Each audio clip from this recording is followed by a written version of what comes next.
I'm Violet, 32 female. I live in a city that never quite sleeps, in a small but meticulously organized apartment that has always been my sanctuary. By day, I'm a senior data analyst, a job that suits my personality perfectly. I find comfort in numbers, in patterns, in the clear, indisputable logic of a well-organized spreadsheet. It's a world away from the chaotic emotional landscape of my family. My life, the one I've carefully built for myself, is quiet and predictable. But a storm was brewing, one that threatened to wash away the peaceful existence I had worked so hard to create, all because I finally said no. Before this story unfolds, I'd love to connect with you. Please let me know in the comments where you're watching from and what time it is in your corner of the world. It's amazing to see how far these stories can travel. My family dynamic has always been complicated. My father, Richard, is a successful real estate developer, a man who measures worth in square footage and market value. He remarried when I was 12, bringing Brenda and her daughter, Jessica, into my life. Jessica, just 2 years younger than me, was everything I wasn't. While I was quiet and studious, she was effervescent and charming, the kind of girl who could get anything she wanted with a well-timed smile. From the moment she moved in, she was the golden child. Her achievements were celebrated with lavish parties, mine were met with a distracted nod. Her mistakes were amusing anecdotes, mine were lectures on responsibility. This dynamic didn't fade with adulthood, it intensified. Jessica married young to a man with a trust fund and a golf handicap and quickly had 2 children. She branded herself as a momfluencer on social media, her days a carefully curated stream of pristine white kitchens, perfectly behaved toddlers in beige linen outfits, and sponsored posts for organic baby food. To the outside world, she was the epitome of maternal bliss. To the family, she was a saint. And I was the built-in on-call, unpaid nanny. It started subtly. "Violet, darling, could you just watch Leo for an hour? Jessica and I have a last-minute lunch," Brenda would coo over the phone. An hour would turn into 4. A quick pop-in to drop off the kids would become an entire weekend. My plans were always considered flexible, my career secondary to Jessica's need for a mental health day or a date night or a girls' trip to Cabo. My father was the worst offender. "You're single, Violet, you have the time," he'd say, as if my child-free status was a vacancy sign for their convenience. Family helps family, that's what we do. But the help was a one-way street. When I had the flu so badly I could barely stand, and I asked if Jessica could pick up some soup for me, she sent a laughing emoji and a text. "So swamped, the kids are being monsters, you get it. Mom life." I ordered delivery. The resentment had been simmering for years, a low-grade fever that I'd learned to live with. I loved my niece and nephew, but I was becoming a ghost in my own life. My weekends were dictated by their schedules. My evenings were spent cleaning up spilled juice and negotiating toddler bedtimes instead of going to the gym or meeting friends. I was perpetually exhausted, running on fumes, while Jessica posted about the importance of self-care from a poolside cabana. The breaking point was a Tuesday afternoon. I was in the middle of a massive project at work, a quarterly data review that had my entire team on edge. My phone buzzed, and I saw it was my dad. I ignored it, focusing on the complex algorithm on my screen. It buzzed again, and again. Finally, on the 4th call, I stepped into the hallway, my heart pounding with irritation. "Violet, I've been calling you," he said, his voice clipped. "Jessica needs you." "I'm at work, Dad. We have a major deadline. What's wrong?" "Nothing's wrong. She and Brenda are going to a spa retreat for a few days. They've been planning it for months. You know, a little mother-daughter bonding." I closed my eyes, pinching the bridge of my nose. "A few days? Dad, I can't. I have this project and I'm working late all week." "Don't be dramatic," he scoffed. "It's just watching the kids. They'll be asleep most of the time. We need you to go over there tonight. Their flight leaves in the morning." It wasn't a request, it was a directive. I was being told, not asked. The casual assumption that my life, my career, my responsibilities could be swept aside without a second thought sent a jolt of anger through me. "No," I said. The word felt foreign on my tongue. There was a stunned silence on the other end. "What did you just say?" I said no, I can't do it, I have to work. My voice was shaking, but it was firm. Violet, don't be difficult, he said, his tone shifting from demanding to menacing. Jessica is counting on you. She needs this break. Being a mother is the hardest job in the world. And being a dad. A analyst is my job, I countered, my voice rising. The one that pays my mortgage and bills. I can't just drop everything because Jessica decided she needs a last-minute vacation. It's not last minute, and they have a non-refundable booking. What is she supposed to do? Cancel her trip because you won't step up? Her husband is out of town on business. Of course he was. It was the perfect storm of entitlement and poor planning, and I was the designated emergency service. For years, I had swallowed my own needs to keep the peace, to maintain the fragile illusion of a happy, blended family. I had sacrificed my time, my energy, and my own well-being on the altar of Jessica's comfort. In that moment, staring at the bland office wall, I realized that every time I had said yes to them, I had been saying no to myself. The unpaid nanny was officially off the clock. She can hire a babysitter, Dad, or she can reschedule her trip. I am not available. The line went quiet for a moment, and I could hear him breathing heavily, a sure sign of his impending rage. You're being incredibly selfish, Violet, after everything we've done for you. The vague, guilt-inducing everything was his favorite weapon. It was a catch-all for the basic parental duties of clothing and feeding me, now reframed as a debt I could never repay. I'm sorry you feel that way, I said, the corporate jargon sounding absurd in this context. I have to get back to work. I hung up before he could respond, my hand trembling. I walked back to my desk, my colleagues oblivious to the earthquake that had just fractured the foundation of my family. I stared at my screen, but the numbers were just a blur. The unspoken expectation had finally been spoken, and I had defied it. I had no idea what was coming, but I knew one thing for sure: the life of the unpaid nanny was over. The only question was what the cost of my freedom would be. The immediate aftermath of my no was a deafening silence. No angry text from Jessica, no guilt-tripping call from Brenda. It was an eerie calm that felt more like the drawing back of a wave before a tsunami than actual peace. I managed to get through the rest of my workday on pure adrenaline, my mind replaying the phone call with my father on a loop. I half expected him to show up at my office, ready to drag me to Jessica's suburban palace by my hair. I went home and ordered takeout, too drained to cook. As I ate, I scrolled through Jessica's Instagram. There it was, a boomerang of her and Brenda clinking champagne glasses, captioned, "Spa-bound, so needed, self-care moms need breaks too." They had gone. They had found another solution. A wave of relief washed over me, so potent it almost made me dizzy. Maybe I had overreacted. Maybe they had finally understood. The relief lasted for exactly 12 hours. The next evening, as I was getting ready to leave work, my father called again. I hesitated, my thumb hovering over the decline button, but I knew avoiding him would only delay the inevitable. I took a deep breath and answered. "We need to talk," he said, his voice cold and flat. "Meet me for dinner, the Capitol Grill, an hour." He hung up.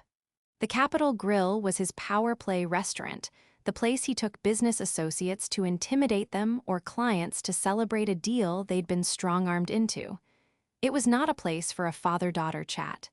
It was a boardroom, and I was being summoned. I arrived exactly on time, dressed in my work clothes, feeling like a high school student called to the principal's office. He was already there, seated in a plush leather booth, a glass of dark liquor in his hand. He didn't stand up when I arrived. "Sit," he commanded. I slid into the booth opposite him.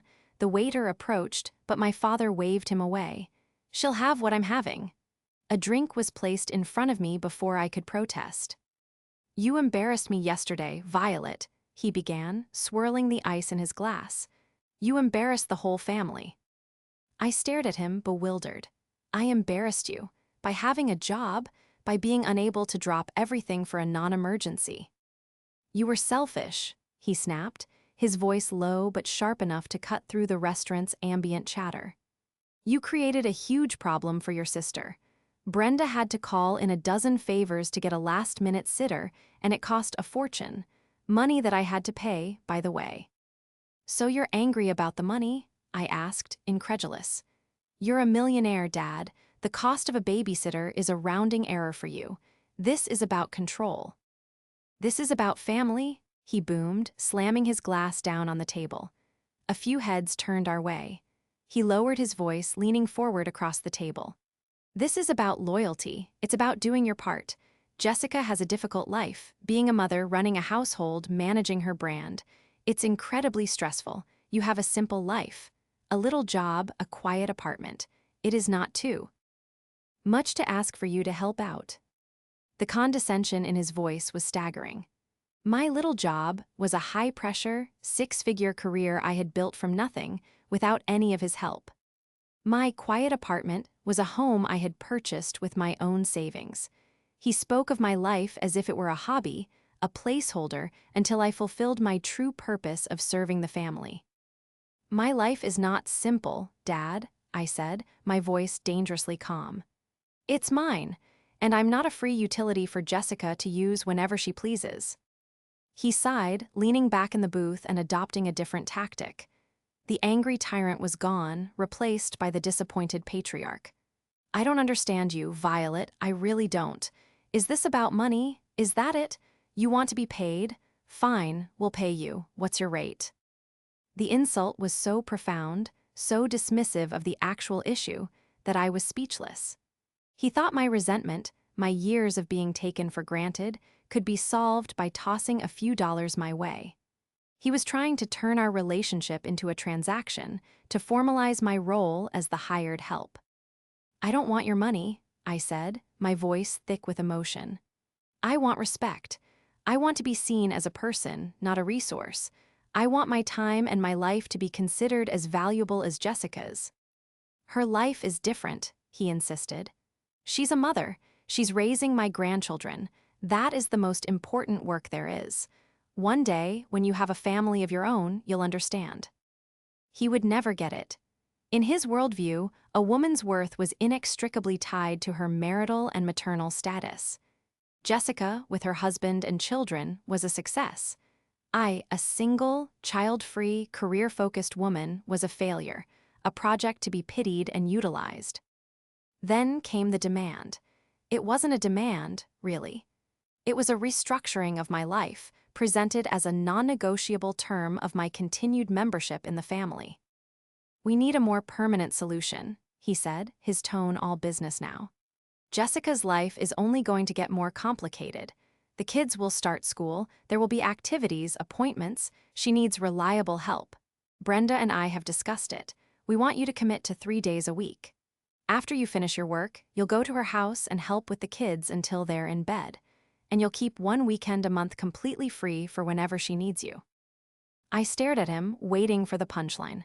This had to be a joke, a sick, twisted test of my loyalty, but his face was deadly serious. He was dictating the terms of my life.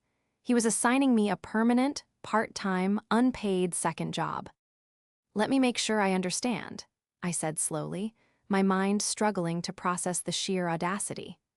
"You want me to work my full-time job and then go straight to Jessica's house 3 nights a week and dedicate 1 weekend a month to being her beck-and-call babysitter?" "It's not beck-and-call," he corrected. "It's a schedule, it's reliable, it allows her to plan, it's the least you can do." "The least I can do?" I repeated, a humorless laugh escaping my lips. "The least I can do is give up my entire social life, my evenings, my weekends, for her? Why? Why is this my responsibility?" "Because you're her sister, because you're family." "And what about my life?" I pleaded, my voice cracking. "What about my needs? My desire to have a partner, to travel, to just sit on my own couch and read a book. When am I supposed to do that?" He waved his hand dismissively. "You'll have plenty of time for that. You're being dramatic." I finally understood. There was no reasoning with him. There was no empathy, no compromise. There was only the gaping maw of their entitlement, and I was expected to feed it until there was nothing left of me. "No," I said, my voice clear and steady. "The answer is no, it's not happening. Not now, not ever." I stood up, my purse in my hand. The untouched drink sat on the table, a testament to the failed negotiation. His face, which had been a mask of paternal disappointment, hardened into something ugly. The final mask was off. "If you walk out that door, Violet," he said, his voice a low growl, "things are going to change. You need to think very carefully about what you're doing." I looked at him, truly looked at him, for the first time in years. I didn't see a father. I saw a transactional businessman, a bully who used the word family like a weapon. And I realized that the family he was talking about was a cage, and I was finally ready to break free. "I have," I said, "and I choose me." I turned and walked out of the restaurant, the weight of his glare on my back. I didn't know what change he was threatening, but as the cool night air hit my face, I felt a sense of terrifying, exhilarating freedom. The war had just been declared, and I had no idea what the rules of engagement were. Walking away from my father in that restaurant felt like stepping off a cliff. I was in freefall, a mixture of terror and liberation coursing through my veins. I drove home in a daze, my hands gripping the steering wheel so tightly my knuckles were white. The change he threatened loomed in my mind, a shapeless, monstrous thing. I knew my father. He wasn't one for empty threats. For a few days, the silence returned, heavier and more foreboding than before. I threw myself into my work, finding solace in the predictable logic of my spreadsheets. I told my friend Chloe what had happened, and she was incandescent with rage on my behalf. "He demanded what?" she'd shrieked over the phone. "He tried to schedule your life like you're his personal assistant? Violet, this is insane. You did the right thing." Her support was a lifeline, but it didn't quell the anxiety that gnawed at me. I kept checking my phone, expecting a barrage of angry texts or a summons for another talk. But nothing came. The quiet was the psychological warfare phase of his attack. He wanted me to stew. He wanted me to break. The attack, when it finally came, was far more brutal than I could have imagined. It was a Saturday morning. I was at the grocery store, debating between almond and oat milk when my phone rang. It was my father. My blood ran cold. "Hello," I answered, my voice barely a whisper. "Violet," he said, and his tone was chillingly calm. "I hope I have your attention now. I'm disappointed it had to come to this, but you left me no choice. Your sister needs you, and you refused to do your duty. So, consequences are in order." "What are you talking about, Dad?" "I'm talking about the down payment on your apartment, Violet. The $50,000 I gifted you for your 30th birthday. I remember you were so grateful. You said it was the only way you could afford a place in the city." My breath hitched.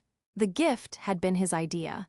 He'd insisted, framing it as a proud father helping his daughter secure her future. I had been hesitant, but he had been adamant that there were no strings attached. It seemed I had misunderstood the fine print. "That was a gift," I said, my voice trembling. "I'm reframing it," he said coolly. "It was a loan, a family loan based on the understanding of familial loyalty and support, an understanding you have now violated. I've had my lawyer draw up a loan agreement. It's being couriered to your apartment as we speak. I want the $50,000, plus interest, repaid in full within 30 days. I dropped the carton of oat milk. It hit the floor with a dull thud. 30 days? I don't have $50,000 just lying around, you know that. "That sounds like a personal problem," he said, his voice devoid of any emotion. "Perhaps you should have considered your financial situation before you decided to abandon your family. You made your choice, Violet. You chose your sanity, as you put it. Now you get to deal with the consequences of that choice on your own." I could hear Jessica's voice in the background, a faint, whining murmur. He wasn't alone. They were in this together. This was their coordinated punishment. "What if I can't pay it?" I whispered, the fluorescent lights of the dairy aisle suddenly feeling unbearably bright. "Then I'll put a lien on your apartment," he said simply. "And I'll see you in court. My lawyers are very good. You can't afford to fight me. Think about it. Is your little protest really worth losing your home over?" The line went dead. I stood there for a full minute, unable to move, the discarded milk carton at my feet. Shoppers bustled around me, oblivious. My world had just been turned upside down. This wasn't just a threat, it was a declaration of war. He was willing to make me homeless, to ruin me financially, all to force me back into the role of Jessica's unpaid servant. It was monstrous. I abandoned my shopping cart and rushed home, my mind racing. The courier was already there, holding a crisp manila envelope. I signed for it with a shaky hand and tore it open. It was all there, just as he'd said. A professionally drafted loan document, backdated, with an exorbitant interest rate, demanding full repayment in 30 days. Panic seized me. I paced my apartment, the apartment he was now threatening to take from me. I felt trapped, suffocated. He was right, I didn't have the money. My savings were healthy, but they were for retirement, for emergencies, not for paying a ransom for my own freedom. And I certainly couldn't afford a legal battle against his high-powered corporate law firm. He had me backed into a corner. He expected me to come crawling back, begging for forgiveness, ready to accept his terms. For a fleeting, desperate moment, I considered it. Maybe I should just give in, babysit the kids, swallow my pride, and keep my home. The thought made me feel physically ill. It would be a life sentence. I collapsed onto my sofa, the legal papers scattered on the coffee table. I felt broken, defeated. The tears I had been holding back finally came, hot and furious. I cried for the father I had never really had, for the family that felt more like a toxic business arrangement, and for the life I had so carefully tried to build, which now seemed to be built on a foundation of lies. After the tears subsided, a different feeling began to surface, pushing through the despair. Rage. A cold, hard, clarifying anger. How dare he use a gift, an act of supposed love, as a weapon to control me? How dare he try to bully me into submission? This wasn't about babysitting anymore. It wasn't even about Jessica. This was about my father's pathological need for control and his utter contempt for my autonomy. He saw me as an asset, a piece on his chessboard to be moved at his will. And when the piece refused to move, he had decided to sweep it from the board entirely. I looked around my apartment, at the bookshelves I had built, the art I had chosen, the life I had made for myself within these four walls. This was my home, my sanctuary. He thought he could take it from me. He thought he could break me. In that moment, something inside me shifted. The fear was still there, a cold knot in my stomach, but the rage was stronger. This was not just a threat, it was a line in the sand. He had given me an ultimatum, my home or my freedom. He expected me to choose my home, to choose the cage. He had underestimated me. I picked up my phone, my fingers flying across the screen. I didn't call him to beg. I didn't text Jessica to surrender. I sent a single text to the one person I knew would have my back, the one person who could help me navigate the storm that was about to break. "Chloe," I typed, "I need your help. My dad just threatened to take my apartment. We need to talk, now." His threat was meant to be the end of the story, the final checkmate. He didn't realize it was just the beginning. He had pushed me too far. He had threatened the very foundation of my life, and in doing so, he had woken something up in me. I wasn't just going to fight back. I was going to build a fortress he could never breach. The war was on, and I was done playing defense. Chloe arrived at my apartment less than an hour later, carrying a bottle of wine and a look of grim determination. I had emailed her a scan of the loan agreement, and she had already been on the phone with a friend of hers who specialized in contract law. "Okay, first things first," she said, setting the wine on the counter and pulling out her laptop. "This document is 90% bluff and 10% pure evil. His lawyer is smart. It's drafted to look intimidating as hell, but its legal standing is shaky at best." She explained it to me in terms I could understand. Since there was no original signed agreement, no paper trail of me acknowledging it as a loan, and 5 years of me not making any payments, his case was weak. He would have to prove in court that it was intended as a loan from the beginning, which would be difficult. The backdating, the sudden demand after a personal conflict, It all screamed retaliation. "But Vi," she said, her expression serious, "that doesn't mean he can't make your life a living hell. He can file the lawsuit. He can force you to hire a lawyer. He can drag this out for months, maybe even years. It will be expensive and it will be emotionally draining. That's his goal. He doesn't necessarily need to win, he just needs to break you in the process." Her words were a sobering dose of reality, but they didn't scare me. They focused me. "So what do I do?" "We build you a fortress," she said, echoing my own thoughts. "A financial and legal fortress so strong that by the time he's done throwing himself against the walls, he'll be too exhausted to continue. Step 1, we get you a lawyer. My friend gave me a referral to a bulldog, a woman who specializes in messy family financial disputes.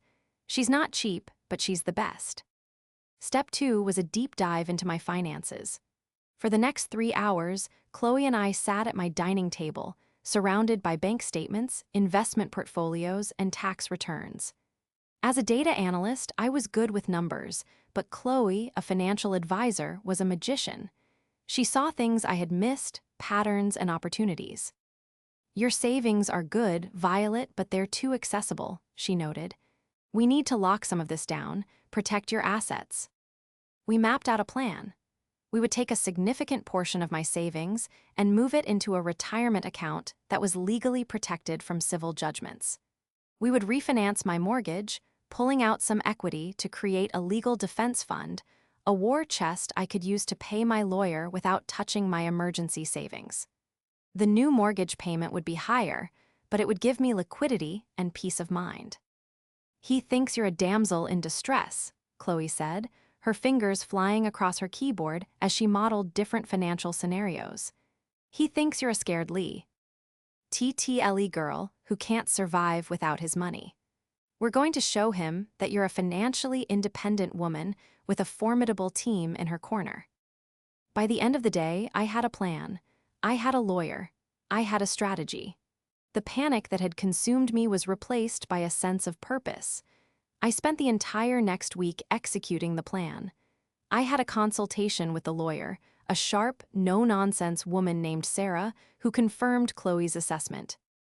She drafted a blistering response to my father's lawyer, stating that the gift was legally considered just that, and that any attempt to collect on this fraudulent debt would be met with a countersuit for harassment and intentional infliction of emotional distress. "We're not just going to defend, Violet," Sarah had said with a shark-like smile. "We're going to attack. We're going to make him regret ever starting this." I met with a mortgage broker and started the refinancing process. I opened the new accounts and transferred the funds, building the walls of my fortress brick by financial brick. With every step I took, I felt more powerful, more in control. My father's threat was meant to paralyze me, but it was having the opposite effect. It was forcing me to become more organized, more strategic, and more resilient than I had ever been. Throughout this process, I maintained complete radio silence with my family. I blocked my father, Brenda, and Jessica on my phone and on all social media. I knew they were expecting a tearful, panicked call. The silence, I hoped, was unnerving them. About 2 weeks after the initial threat, I received a package at work. It was from my father. There was no note. It was just a small, velvet jewelry box. I opened it cautiously. Inside was a delicate gold locket he had given me for my 16th birthday. It was one of the few sentimental things I had from him, a rare moment of genuine paternal affection in a childhood of emotional neglect. The message was clear: nothing is safe. I can take anything from you. It was a petty, cruel move designed to wound me on a personal level.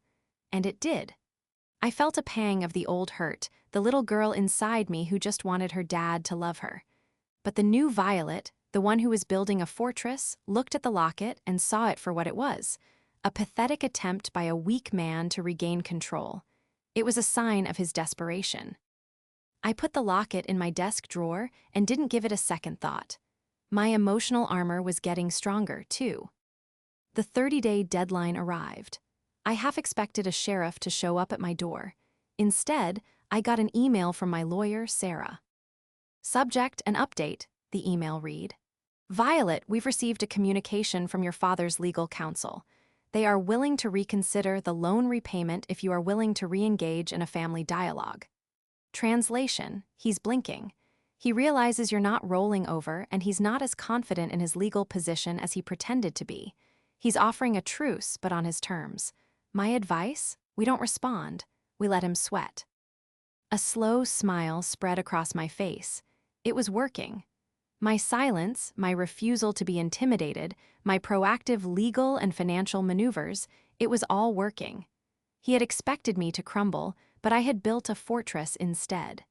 And the first wave of his attack had just crashed harmlessly against the walls. This was far from over. I knew he wouldn't give up easily.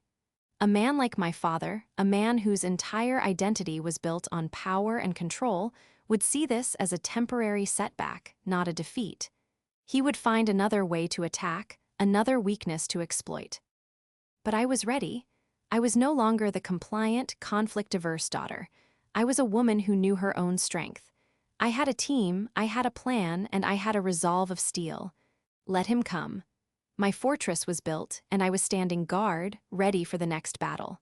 He had started this war, but I was going to be the one to finish it. With the immediate threat to my home neutralized, a strange calm settled in. My father didn't file the lawsuit. His lawyer sent a few more blustering letters, which Sarah dismissed with curt, one-sentence replies. The silence from my family was absolute. It was as if I had ceased to exist. In a way, I had.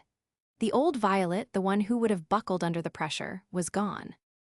During this period of quiet, Chloe and I became amateur detectives. My father's willingness to detonate our relationship over something as trivial as babysitting felt disproportionate. His rage seemed to go beyond my refusal to help Jessica. There had to be something else, a deeper motivation I wasn't seeing. "Men like your dad, Vi, they don't do anything that doesn't benefit them financially," Chloe mused one evening as we were having dinner. "This whole family loyalty thing is just a cover. Follow the money. There's always a money trail." Her words sparked an idea. My father had always been secretive about his business, a sprawling real estate empire called Richard Homes.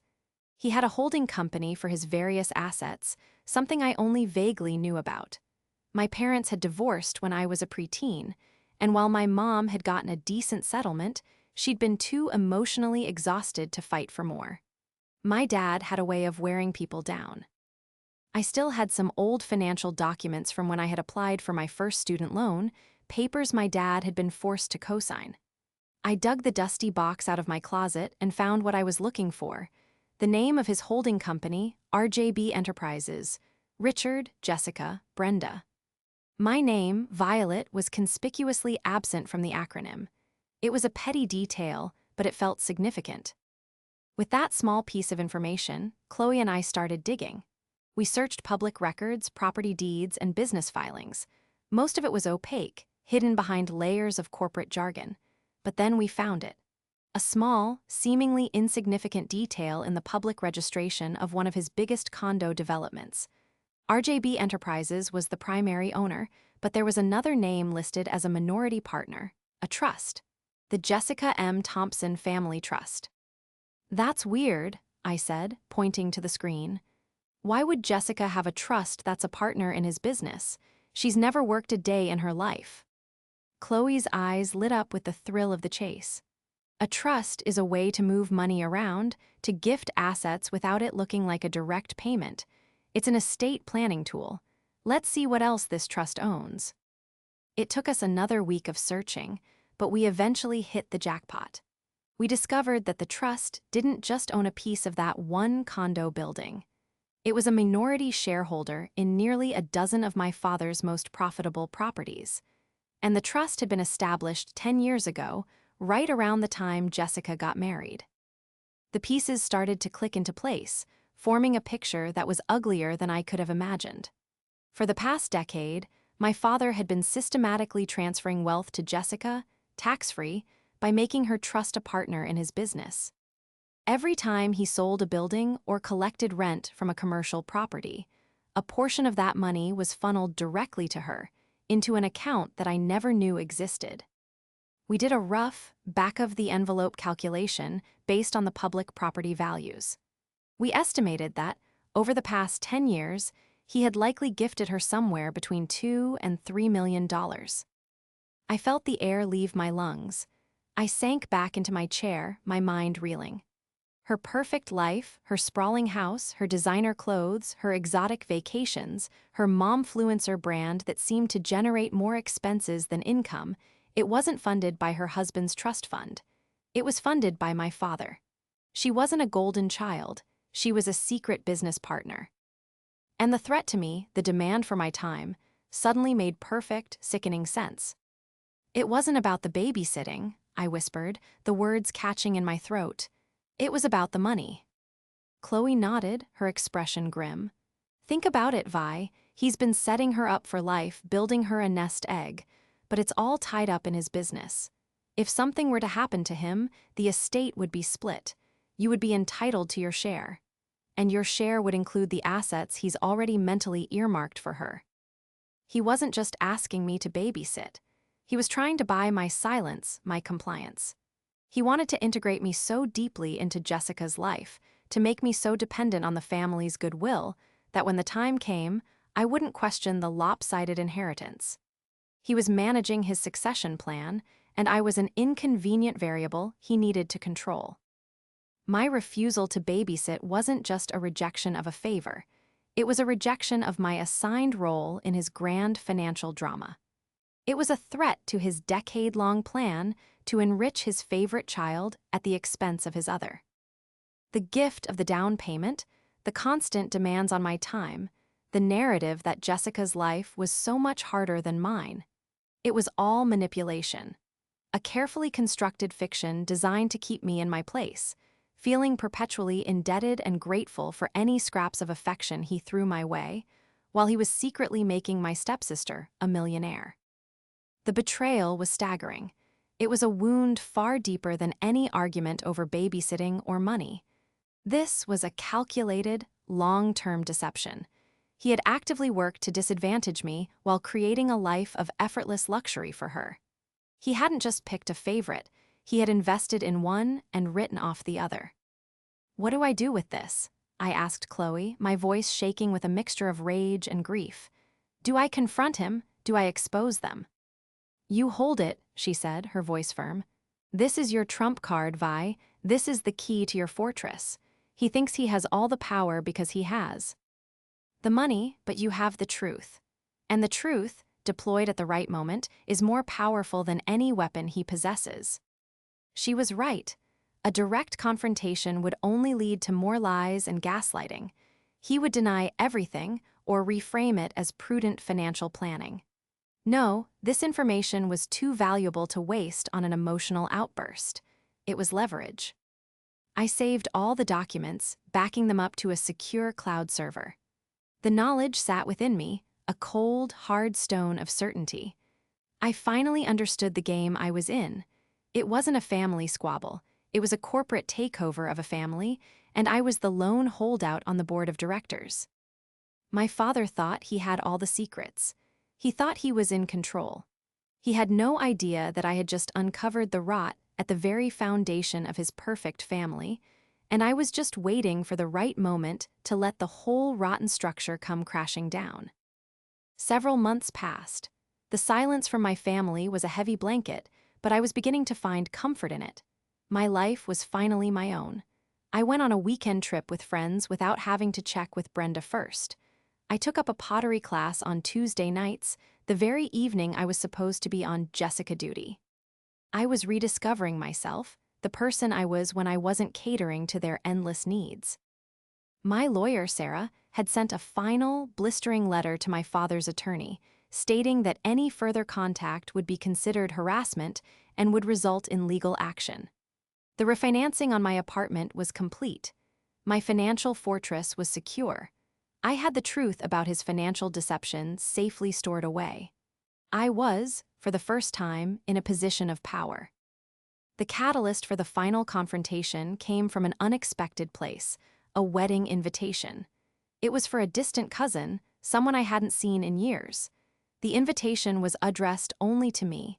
It was clear I was expected to attend alone. The wedding was a large family affair, and I knew my father, Brenda, and Jessica would be there. It was the perfect stage for the final act of our drama. For a week, I debated whether to go.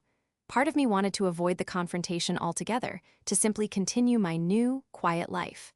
But another, stronger part of me knew I had to go. I couldn't spend the rest of my life hiding. I needed to face them, not with anger or tears, but with the calm, unshakable confidence of someone who knew her own worth. I needed to draw the final line in the sand, not just for them, but for myself. I chose my outfit carefully, a sleek, professional dark blue jumpsuit. It was elegant but also a power suit. It said, "I am not the family doormat." I walked into the reception hall alone, my head held high. I could feel their eyes on me before I even saw them. They were holding court at a large, central table, my father laughing loudly, Jessica showing photos on her phone to a circle of admiring relatives. I didn't go to their table. I went to the bar, ordered a glass of champagne, and began mingling with other cousins, aunts, and uncles. I was polite, warm, and engaging. I talked about my work, my recent trip, my pottery class. I was projecting an aura of happiness and self-sufficiency. I could feel my father's gaze on me, watching my every move. Finally, he could stand it no longer. He approached me while I was talking to my aunt. "Violet," he said, his voice laced with false bonhomie, "it's been a while, you look well." "I am well, thank you," I said, giving him a cool, polite smile. My aunt, sensing the tension, excused herself. "Listen," he said, lowering his voice. "I think this whole situation has been blown out of proportion. A simple family misunderstanding. We miss you. It's time to let bygones be bygones and come back to the family." It was the classic non-apology apology. He wasn't sorry for what he did. He was sorry that I had reacted to it. He was offering me a chance to pretend it never happened, to slot myself back into my designated role. "There was no misunderstanding, Dad," I said calmly, taking a sip of my champagne. "You were very clear. You gave me an ultimatum and you threatened my home. I understood you perfectly." His face tightened. "I was upset. I said things I didn't mean. Your sister was in a bind." "My sister is a 30-year-old woman with a wealthy husband and millions of dollars in a trust fund you set up for her," I said, my voice dropping to a near whisper. I watched his face. The flicker of shock in his eyes was all the confirmation I needed. He had no idea I knew. He recovered quickly, his expression hardening. "I don't know what you're talking about." "Oh, I think you do," I continued, keeping my voice even. "I know about RJB Enterprises. I know about the Jessica M. Thompson Family Trust. I know about the minority partnerships in your properties. I know that for the last 10 years, you have been systematically enriching her while treating me ill. Ike the hired help, so please do not talk to me about family. We are not a family. We are a business, and you have made it very clear which shareholder you value." He was speechless. His face, usually ruddy with confidence, was pale. He looked around, terrified that someone might overhear.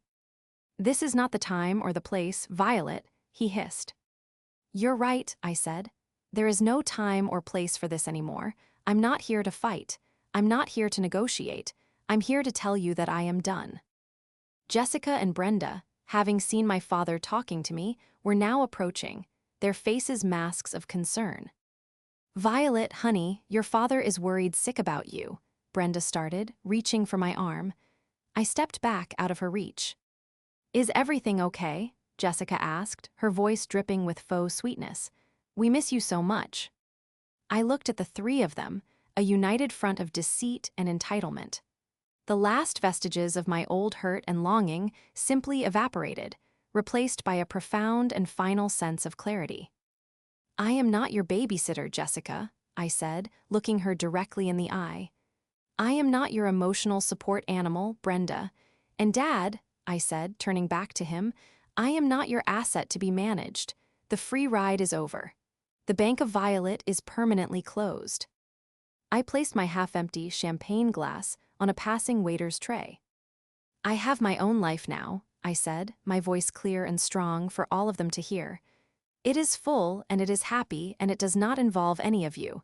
Do not call me, do not text me, do not contact me in any way. If you do, you will be hearing from my lawyer. Goodbye. And with that, I turned and walked away. I didn't look back. I could feel their stunned silence, their collective shock. I had taken away their power over me by refusing to play their game. I had walked onto their chessboard and flipped the entire table. I left the wedding, stepping out into the cool night air. I didn't feel angry or sad. I felt light. The weight of their expectations, their manipulations, their conditional love was finally gone. I had drawn the line, not in the sand where it could be washed away, but in concrete. The fortress I had built wasn't just financial, it was emotional. And for the first time in my life, I felt truly, completely, and gloriously free. The weeks following the wedding were the quietest of my life. True to my word, I had blocked them completely, but this time, the silence felt different. It wasn't the tense, waiting for the other shoe to drop silence from before. It was a peaceful, intentional quiet, the kind you find in a library or a garden. It was the sound of my life, uninterrupted. I half expected some form of retaliation, another desperate power play. But my revelation at the wedding, my knowledge of the trust, had been the kill shot. I had disarmed my father by exposing the secret he'd used to manipulate everyone. To come after me now would risk that secret becoming public knowledge among the wider family, and the one thing a man like my father cannot stand is losing face. His image as the benevolent patriarch was everything. My knowledge was a checkmate he couldn't escape. About 2 months after the wedding, I heard through the family grapevine, a cousin who had taken my side, what was happening. Jessica had been forced to hire a full-time, professional nanny, a woman who demanded a competitive salary, benefits, and paid time off. The cost, my cousin relayed with some satisfaction, was astronomical. Jessica's Instagram feed became slightly less glossy. Posts about self-care were replaced by harried-looking selfies with captions about how exhausting motherhood was. Without me as her free pressure release valve, the curated perfection was starting to crack. My father, I was told, had become withdrawn and bitter. He had tried to spin a narrative that I was ungrateful and mentally unstable, but because I had never made a public scene and had simply and quietly excised them from my life, the story didn't stick. To most of the family, I just seemed happy, and my quiet happiness was a more powerful refutation of his narrative than any angry words could ever be. My life blossomed in the space they used to occupy. I was promoted at work, taking on a leadership role that I wouldn't have had the time or energy for before. My pottery hobby turned into a small side business, selling my pieces at a local market on Saturdays, the day I used to dread as the most likely babysitting emergency day. I reconnected with old friends. I started dating, meeting a kind, respectful man who was fascinated by my career and supportive of my passions. My life was no longer about them. It was about me. One afternoon, about a year after I had walked away from them at the wedding, I received a package. It was a small, padded envelope with no return address. Inside was the gold locket my father had sent to intimidate me. There was a note, written in my stepmother Brenda. As looping script. Violet, it read. Things have been difficult. Jessica is overwhelmed. Your father is not himself. A family should be together. Whatever issues there are, we can work through them. Please call. It was a last, pathetic attempt to reel me back in. They weren't sorry. They were inconvenienced. My absence had created a void in their lives, not an emotional one, but a logistical one. They didn't miss me. They missed what I did for them. I looked at the locket, this tiny symbol of a conditional, transactional love. I didn't feel anger or sadness anymore. I felt nothing but a distant pity. They were trapped in a gilded cage of their own making, fueled by money and entitlement, and they would never know the simple, profound peace of a life lived on one's own terms. I walked to the trash can and dropped the locket and the note inside. It was the final act of letting go.